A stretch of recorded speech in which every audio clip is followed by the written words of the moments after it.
Bismillahirrahmanirrahim. Assalamu alaikum. Welcome to our online coaching classes at the platform of Shah Rukh Alam College of Health Sciences, Multan. हम anatomy of respiratory system पढ़ रहे थे। Respiratory system को हमने 2 parts में divide किया था, अपर respiratory tract and lower respiratory tract. Upper respiratory tract में हमने पढ़ा था कि उसमें फेरिंग्स आता है, लेरिंग्स आता है और कुछ जो होते हैं वो हमारे एसोसिएटेड स्ट्रक्चर्स आते हैं। लास्ट लेक्चर में हमने एनाटॉमी पढ़ ली थी, फेरिंग्स की भी और लेरिंग्स की भी। आज जो है हमने स्टार्ट करना अपना नेक्स्ट पार्ट इसी का, लोअर रेस्पिरेटरी ट्रैक्ट, ठीक है, जो कि ट्रेकिया से शुरू होते हैं बेसिकली। और आज हम इसकी एनाटॉमी पढ़ेंगे कि ट्रेकिया होता क्या है, कहाँ मौजूद होता है, इसके कितने हिस्से होते हैं, किन चीज़ों से मिलकर बना हुआ होता है, और थोड़ा सा हम देखेंगे कि क्या काम करता है, फंक्शन यानी कि इसका। बेसिकली आप लोग एनाटॉमी में जो है, आप लोग जब भी पेपर में अटेम्प्ट करोगे तो आपको यही बताना होगा, ठीक है, कि बना कैसे है स्ट्रक्चर। एनाटॉमी के बारे में यही है कि उसका स्ट्रक्चर कैसे है, साख्तें कैसी हैं, लेकिन फंक्शन का मैं आप लोगों को इसलिए बताती हूँ क्योंकि आगे हमने फिजियोलॉजी का जब पार्ट स्टार्ट करना है तो उसमें जो है आपको 1 बाय 1 स्ट्रक्चर का नहीं दिया हुआ होता कि कैसे बना होता है और क्या काम कर रही होती है, ठीक है। इसमें आपको जैसे रेस्पिरेटरी सिस्टम है तो आपको पूरा रेस्पिरेशन का प्रोसेस कैसे हो रहा होता है, ठीक है, वो बताया जाता है, उसमें वो पढ़ाया जाता है। तो इसलिए आप लोग अभी से अपने कंसेप्ट को क्लियर कर लीजिएगा। आज का लेक्चर स्टार्ट करते हैं। तो सबसे पहले ट्रेकिया के बारे में, जिसे हम हवा की नाली भी कहते हैं, यानी कि उर्दू में हवा की नाली कहते हैं और इंग्लिश में हम इसे विंड पाइप, विंड हवा को कहते हैं, ठीक है, या एयर पाइप यानी कि हवा की नाली भी कहते हैं, ठीक है। तो ट्रेकिया कहाँ मौजूद होता है, सबसे पहले ये देख लेते हैं कि ट्रेकिया हवा की करता क्या है।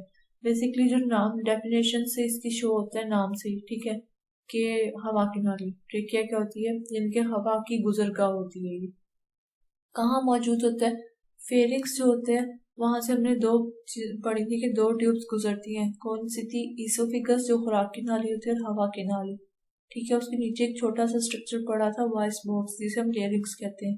बेसिकली ये हमारे लेरिंग्स से शुरू होता है, ठीक है, यानी कि जहाँ पे फेरिंग्स खत्म होता है बिल्कुल वहां से लेरिंग्स शुरू हो जाता है और लेरिंग्स के नीचे से बिल्कुल स्टार्ट हो जाता है और ये कहाँ तक आता है, हमारे नीचे फेफड़ों के शुरू होने से पहले तक आता है, ठीक है, यानी कि ब्रोंकाई तक आता है। फेफड़ों से बाहर जो स्ट्रक्चर होती है उसे हम ब्रोंकाई कहते हैं। पाइप की तरह का स्ट्रक्चर होता है जिसपे छोटे छोटे सी की तरह के, सी शेप अल्फाबेट, इंग्लिश में जो सी होता है, ठीक है, उस तरह की, यानी कि पूरे सर्कल नहीं होंगे, पूरे गोल नहीं होते, सी शेप होते हैं, यानी कि एंड से थोड़े से जो होते हैं उसमें सुराख होता है। तो उस तरह की साख्तों पर मुश्तमिल होता है जिन्हें हम कार्टिलेज कहते हैं, ठीक है। कार्टिलेज का आप लोगों को बताया था मैंने क्या होते हैं, बेसिकली बोन की तरह की स्ट्रक्चर्स होती हैं, लेकिन हड्डियों में और कार्टिलेज में क्या डिफरेंस होता है। कार्टिलेज जो होते हैं वो फोल्ड हो सकते हैं और इनका बेसिक काम क्या होता है, जो हमारी बड़ी हड्डियां उनकी हिफाजत करना होता है और ये फ्रिक्शन से, ये डैमेज होने से बचा रहे होते हैं। तो ट्रेकिया में भी कार्टिलेज पाए जाते हैं, बल्कि ट्रेकिया बना ही कार्टिलेज का होता है। इसकी वजह क्या होती है, क्योंकि हवा ने गुजरना होता है। इसकी वजह ये होती है ताकि जब हवा गुजर रही हो तो जो है ना ट्रेकिया कोलैप्स ना हो, यानी कि बंद ना हो जाए, ठीक है, उसके अंदर फ्रिक्शन ना आए, रगड़ ना आए। तो इस वजह से जो होता है ये बनी हुई होती है ट्रेकिया की, इसके अंदर फ्लेक्सिबिलिटी रहे, यानी कि लचक रहे, इसलिए ये ऐसे बनी हुई होती है, ठीक है। आगे हम अगर देखते हैं, यानी कि हमारे ये लेरिंग्स से शुरू हो होता है और हमारे ब्रोंकाई तक आ रहा होता है। ट्रेकिया जो होता है, शुरू जो होता है हमारा, ट्रेकिया जो है हमारा, ये आगे फर्दर जो होता है वो ब्रोंकाइस में 2 में तकसीम हो जाता है। एक जब सिंगल होता है तो उसे हम ब्रोंकस कहते हैं, और जब लेफ्ट और राइट दाएं बाएं की बात करते हैं तो उसे हम ब्रोंकाई में कहते हैं। ट्रेकिया आगे हमारा ब्रोंकाई में जो होता है वो तकसीम हो जाता है, ठीक है। इसके बाद जो है हमारा ये ब्रोंकाई में तकसीम होके आगे फर्दर ब्रोंकायोस में तकसीम होता है। जैसे ये देखें, यहाँ पे ये ट्रेकिया हमारा खत्म हो रहा है तो आगे ये दाएं और बाएं जो है वो फेफड़े में जाने से पहले जो होता है वो ब्रोंकाई में तकसीम होता है। ब्रोंकाई आगे फर्दर ब्रोंकायोस में तकसीम हो जाते हैं, ठीक है, जिनके आगे एयर सैक्स या एल्वियोलाई होते हैं, मुंह बनी हुई होती है। ये तो ओवरऑल स्ट्रक्चर आ जाएगा। लेकिन बस यहाँ पे आप लोगों ने जो चीज़ देखनी है, समझनी है, वो ये कि ट्रेकिया आगे जो कहाँ तकसीम हो रहा है। वो आगे दो पार्ट्स होते हैं जिनको हम ब्रोंकाई कहते हैं, ठीक है। लेफ्ट और राइट होगा तो ब्रोंकाई होगा, अगर सिंगल की बात करेंगे तो ब्रोंकस होगा। ये वाला जो होता है ना, इसके बाद ये फेफड़े स्टार्ट हो जाते हैं, बाहर का स्ट्रक्चर जो होता है वहां तक आता है। नेक्स्ट अब हम देख लेते हैं इसके कि होता क्या है। अगर हम इसकी डेफिनेशन देखें ट्रेकिया की, तो हम कह सकते हैं cartilaginous tube that delivers air from the upper respiratory tract to lower respiratory tract. Cartilaginous यानी कि कार्टिलेज की बनी हुई ट्यूब होती है। ट्यूब पाइप की तरह की स्ट्रक्चर होती है। डेट डिलीवर्स, डिलीवर का क्या मतलब होता है, पहुंचाना, ठीक है, जो कि हवा को पहुंचाती है फ्रॉम अपर रेस्पिरेटरी ट्रैक, ऊपर वाले रेस्पिरेटरी ट्रैक से, to the lower respiratory tract, नीचे वाले रेस्पिरेटरी ट्रैक तक पहुंचाती है हवा को, ठीक है। ये इसकी डेफिनेशन हो जाएगी। अपर रेस्पिरेटरी ट्रैक में हमारे पास फेरिंग्स और लेरिंग्स का कुछ हिस्सा आ रहा था, और ये वहां से हमारी एयर को नीचे तक पहुंचाती है। अब ये तो हमने पढ़ ली कि पाइप की तरह की स्ट्रक्चर होती है, ठीक है। अब ये देख लेते हैं कि इसकी साइज के बारे में बात कर लेते हैं, ठीक है। तकरीबन 10 सेंटीमीटर लंबी होती है। It is about 10 centimetre long, और इसका साइज जो होता है डायमीटर, यानी कि जो बताया था आप लोगों को, चौड़ाई जिसे हम कह सकते हैं, लेकिन चौड़ाई तो होती है वो बाहर से होती है, अंदर से जैसे बताया था, ठीक है। होल जो होता है उसका डायमीटर कितना होता है वो डिफरेंट होता है एज के लिहाज से।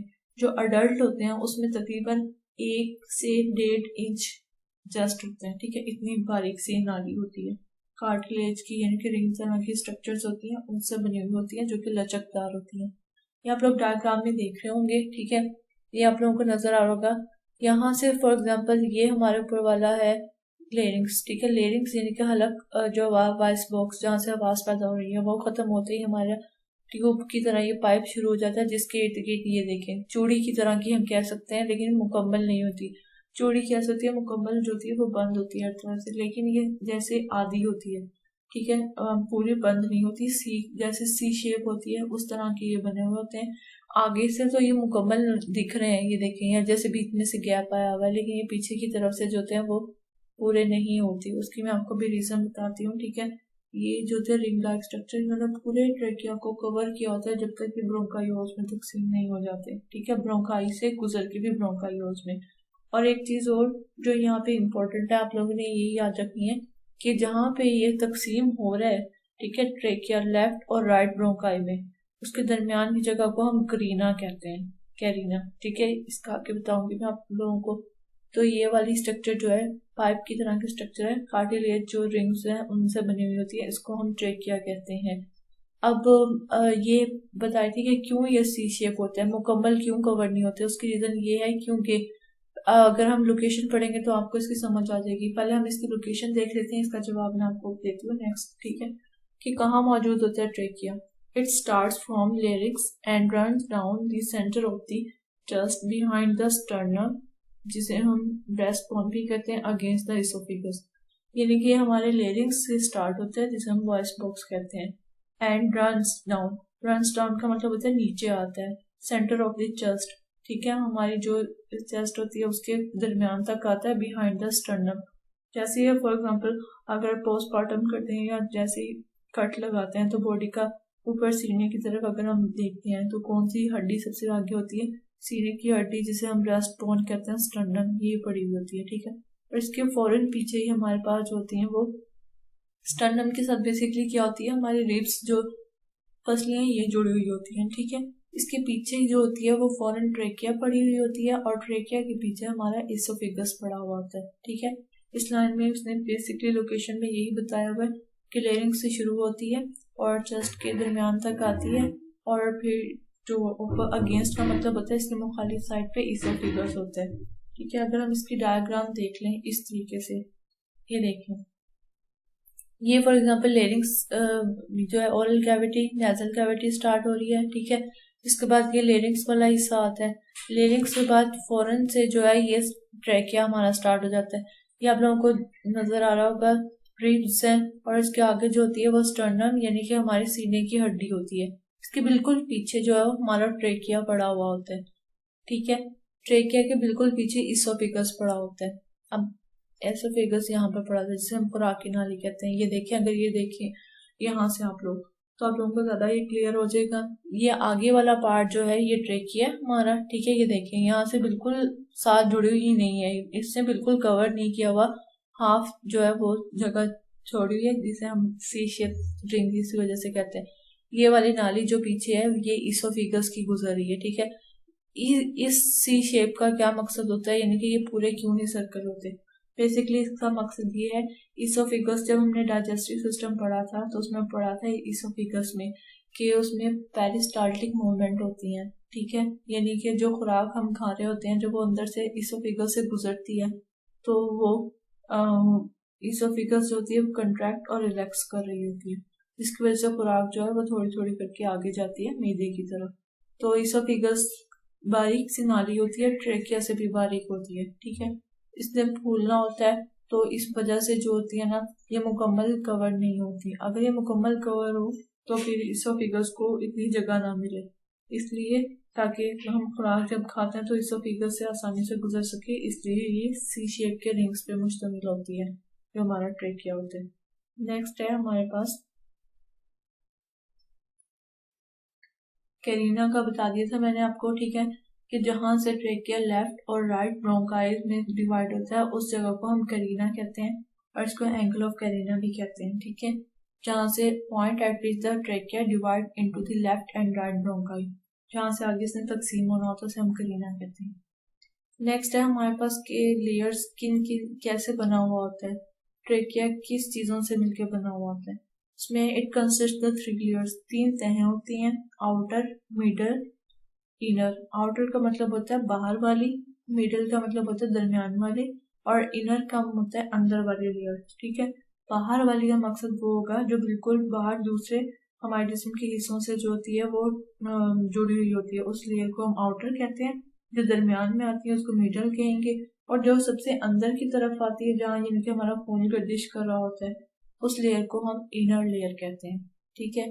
तो हम देख लेते हैं इसको। सबसे आउटर लेयर जो बाहर की लेयर है ना, वो किन किन चीजों से मिलकर बनी होती है, मसल्स से, फिब्रियस एंड इलास्टिक मसल्स।